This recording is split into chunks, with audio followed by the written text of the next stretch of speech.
And now that you've seen a preview of my face, I'm here live at Comic-Con Day 2, Feedback Live, San Diego. Listen, we've had a lot of guests on the show. We had quite a few yesterday. We have a lot more coming up today. We've got Kevin Pereira, Troy Baker, Ashley Johnson coming up later on from The Last of Us. I got to pick one guest to come on Comic-Con Live this year on Feedback, and I picked this man right here, Jim Lee. You know what? Thank you so much, man. I really appreciate it. Yeah, you are, man. I mean, you know, look, Jim did the proposal that I had with Jess. I've been stalking Jim forever. This guy's a legend. All right. And so it's really great to have you on the show. Fans have been tweeting their questions to @G4TV using the hashtag #FeedbackLive. We put your name up a couple days ago. There's a ton of questions they want to ask you. But before we get into the fan questions, you know, we spoke last year at Comic-Con, and we've spoken since then. You were launching the New 52, but nobody knew what it was going to be yet. Here we are a year later. People have had their hands on it now. Sure.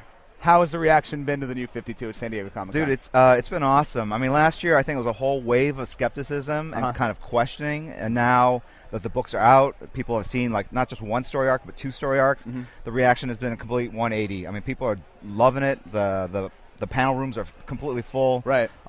We're in full stride, and we're actually commemorating the launch of the New 52 by doing 0 month in September. So all the books are going to start with issue 0 in the spirit of the New 52, which is really to invite new readers and lapsed readers back into comics, right? So with the 0 issues, you can come in, you get origin issues in some of the books. Others do stories kind of set in the past, but they're all standalone stories, making it very inviting for new readers to check them out. Now, do you feel, obviously, you guys also had another kind of massive initiative with Before Watchmen, and I feel like if the New 52 would have come after Before Watchmen, I think the outlash would have been a lot more. Yes, but they were like, very astute, Blair. You know what? You could be we trust these guys. You could be a publisher. Actually, there was a lot of discussion going into that, and it was precisely planned that way, that with the New 52, by doing something audacious like that, and having that be a home run, that we could go and do something like Before Watchmen. And I think that really, fell into our mentality of, no fear. Let's just, let's push publishing to as far as we can go with it. And ultimately, the timing made sense to have Before Watchmen come after the New 52. Right. And how have people responded to Before Watchmen? They're here now. Same sort of pattern. It's very interesting. I mean, I think fans love comics so much they always kind of fear change, any sort of change, whether it's positive or negative. But yeah, there was a lot of talk about Before Watchmen before it came out, and obviously as the books have come out, I think a lot of that sort of skepticism has turned in, has been converted into goodwill. Right. The stories are awesome, as we would expect. I mean, these are some of the best creators in comics working on these books. So in short, Jim has basically said that this is Jim and DC's victory lap. San Diego Comic-Con this year is his victory lap. Jim, Courtney over there is like, yes, it has been. No, you know what? It's been awesome. The reception at this show, I mean, for all things DC. Right. Cool, man. And like I said earlier, we do have a ton of fan questions. This show is powered by Alienware. We've had questions for the last couple days. So Moy over there from G42.com on the Alienware computer has a ton of fan questions for Jim. The tweets coming faster on Alienware technology. They're a lot faster. Lighter, more vibrant. They are. They're more beautiful. So Moy, any questions for Jim over there? I do. I have a question from Steve for you. What's the most interesting or the most difficult story arc you've had the pleasure or aggravation to draw? Wow. And write? The most interesting or most difficult? Yeah. I think Batman Hush was a big one for me because it was obviously, I'd been at DC for a while but not really drawn a lot of stuff. And for me I'd always been actually kind of a Marvel fan growing up as a teenager, and I loved Superman, Batman as like a little kid. So it was weird kind of going back to my early childhood to work on these characters, because you always draw something from yourself to put on the pages, right? And I think when I did Batman Hush and got to kind of revel in his rogues gallery and do that storyline and then see the fans' reaction to it, I really felt embraced by the DC family. It sort of really became invested in all the stuff that is DC. So that was a big turning point for me. What does that say about your childhood that you tapped into that to draw one of the darkest Batman stories in the history of Batman? It was a lonely childhood, Blair, filled with a lot of, sitting in the corner. No, you know what? It's just, it's not so much the storyline, but the fact that if you really look at Batman's rogues gallery, they are archetypes of psychoses, but at the same time, they're couched in very bright, colorful ways, and as a little kid, you really respond to corny names, or not corny names, but very simple names. Yeah, sure. The concept is in the name, and you get it right away. And I think Batman has that to its credit, and that's why it's so accessible to all these different age groups. Right on. Boy, another question. Yeah, I have an alien question for Nate. With all the recent box office success of all the Marvel films, is there a character you Have hope they been to doing see? well? Is that? I don't know. I've never seen it. No But comment? is there a character Yeah. you have to see lead in the new DC movie? That if you could pick one DC superhero? Wow. Pick your favorite kid, Jim. Yeah, Right now. yeah. You know what? I'm really looking forward to Batman, right? Yes, yes. yes. You know what? There's so many great characters, and that's the crazy thing. I mean, even at Marvel and DC with thousands of great concepts. But yeah, I think Justice League is an obvious one. The fact that having all these iconic characters together. To me, the Justice League is something that is very unique to the DC universe. Sure. Aspirational Characters, very iconic, very, very powerful. I mean, who wouldn't want to see that? Right. And let's talk a little bit about what I think the look of, Batman. Nolan did the Batman universe. It was very adult. It was a lot more grown up. And I feel like the new Man of Steel reboot, which I know Warner Brothers, a lot of these guys are waiting in line behind you right now. Yeah, of course. For hours, by the way, to see yes. the Superman reboot. The look that we've seen so far is a lot darker, is a lot grittier. Right. Did Nolan influence that and then moving forward? Because I know you're definitely on the comic side, but I know you've got your hands in it. Yeah, I don't have any firsthand knowledge of it, but obviously if you look at Zack Snyder's track record as a director, I can't think of a better guy to take comic book imagery and sequences and translate them to film. If you look at 300, you look at Sucker Punch. I mean, it's just very over the top, and he blends like the realism with the fantasy so well, and to me that's what Superman's about. So regardless of the sort of the tone of it, I think visually that's what Superman's been kind of missing, and that's what it's going to deliver. All right. And Henry Cavill takes his shirt off for all the ladies. Sure, which is that's the important thing, I think. Not for me, I don't care. Right, I did love think at Magic Mike. Mark 8:58 in the movie. Yeah, I don't know. But I right. And Oh my God. Moy, another question for Jim. Sure. Yes. Alien question from Brian. How long does it take to illustrate a typical comic, and how many people usually work on a single issue? Just Wow. Is that a nuts and dig bolts. at me? Yeah. It takes a long time. Ideally, you draw a page a day, and so theoretically, you would finish a 20-page comic book and a cover in 3 weeks. Okay. But between my day job as co-publisher and doing all of the stuff I do, it's hard. I would say an average page is anywhere from 8 to 12 hours in time, and but it's a labor of love, man. It's a completely different muscle set than what I use during the day in my meetings and going over publishing schedules and that kind of thing. Yeah.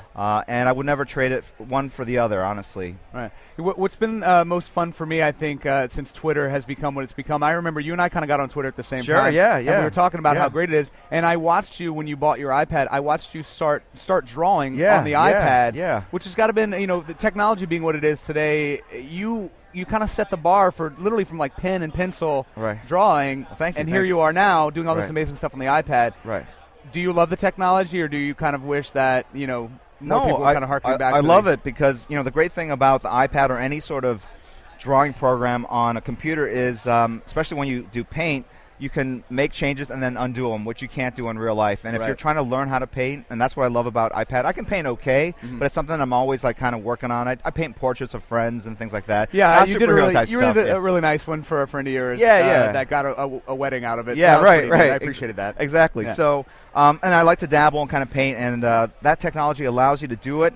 And if you make a mistake, you undo it, and you can learn. It's at a much faster pace than if you did a whole painting, screw it up, and you got to cover it up with white again and wait for it to dry and start repainting again. Right. Do you feel that, obviously the technology is, I think, influencing the way that probably future comic book artists are currently developing. Sure. But you guys have done such an amazing job with the digital comics as well. Do you feel that maybe the digital comic space is going to evolve a whole new type of artist because there's so much more stuff going on in the digital comic? I mean, I think technology is affecting the way people interface, the way they leave messages with one another, how they decide how to interact with their friends, you know. And I think the same thing is true with storytelling. Obviously, the stuff that's being done now are by artists that, grew up during the era of just print comic books. But as we get into this next generation, my kids and their kids, who knows what's going to happen? I mean, I think we're going to look back upon like what digital comics are today and go like, wow, can you imagine? Like, we had this big Walkman device, and like, look at my little Nano now, So I think that's where it's going to evolve into.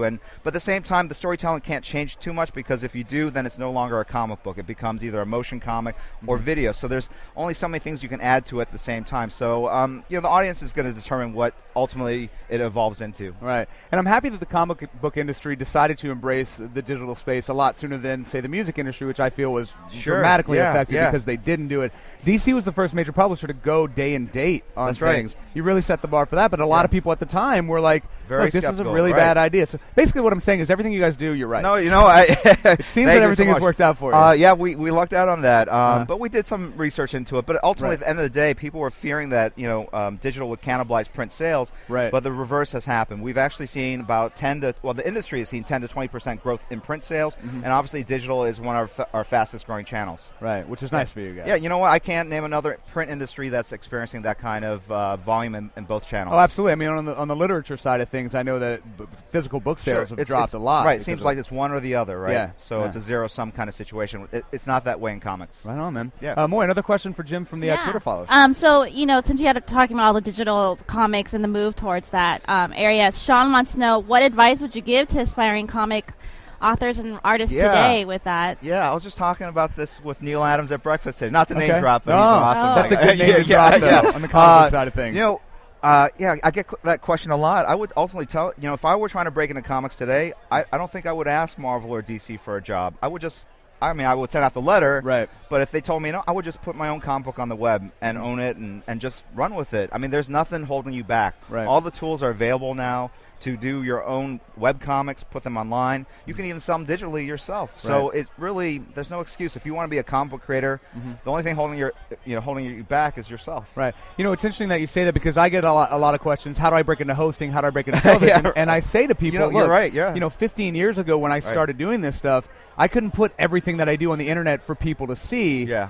And it's much the same way now. Right. I know the television industry probably wouldn't have been affected that much, but do you feel that the publishing industry would have been affected, like in the golden age of comics, and then the silver age, and then what you guys are currently doing? If digital existed the way that it did back then, would publishing be completely different now? I think so. I think you would have, what you see today is there's a lot of different genres that are successful. It's no longer just capes and tights. Sure. Right. You look at Walking Dead, successful. So many different kinds of types of books are out there, and I think part of that is because more people have access to publish, and more potential readers have the access to find the cool things they want. Right. And so if you look back on it, it was almost like more of a homogenous flavor that was being delivered through one channel, which was the newsstand, and then later through the direct market. Now, as it's branching out, we're reaching new audiences. Right. Cool. Moy, another question from the alien army over there. Yeah, I know. Will wants to know favorite Batman story that you're involved in, whether my favorite all Batman time. story. You have to pick one. That I grew up reading? No, that you were involved in. I was involved in. There's only been two. So basically, hate on one of the two right, things exactly. you've done. Wow, that's you can include. It's You like can Spartacus. include Justice League as a Batman story. Let's include. No, you know what? I already talked about Batman Hush, but All-Star Batman and Robin was awesome. I got to work with Frank Miller, who was probably the guy that was responsible for me getting into comics. 1986, I was a senior in college, deciding between applying to medical school or being a comic book artist. I was like, your parents were like, I really hope you do the comic thing. Yeah, exactly. They were, that's an awesome impersonation of a Korean parent. It's more Thank like you they very were much. I know. A lot of people say that I should have been Korean. Right, it probably right. wasn't a previous But life. ultimately, at the end of the day, Dark Knight Returns came out that summer, and that got me completely back into it. Just the sophistication of the coloring and the format. It's like, wow, I've never seen comics like this before. And I've told this story to Frank every single time I see him. And, it's embarrassing. But getting to work with Frank on Batman, telling a very different kind of Batman story was, a highlight in my career. Did you have a hard time tempering kind of the fandom? Like we've known each other for years, but every time I interview you, I'm like, Jim Lee's going to be here. Yeah, and I get really excited. Right. When working with Frank, did you have a hard time going, Frank Miller just sent me this script, and I don't know what to do with it?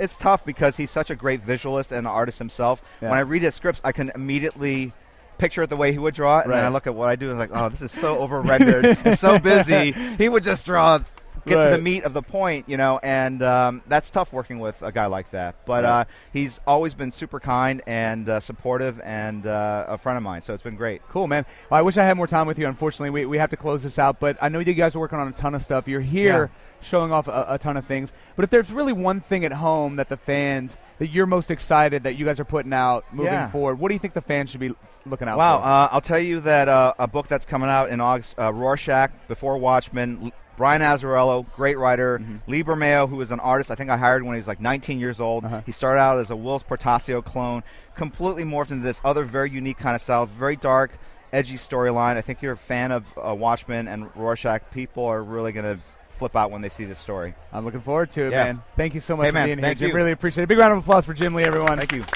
Moy, thank you as always, and thank you guys for all of your Those questions. good Please questions. keep sending them in right. at G4TV, hashtag Feedback Live. We will be right back with a guy that you probably recognize because he built this network, Leo Laporte, right after the break.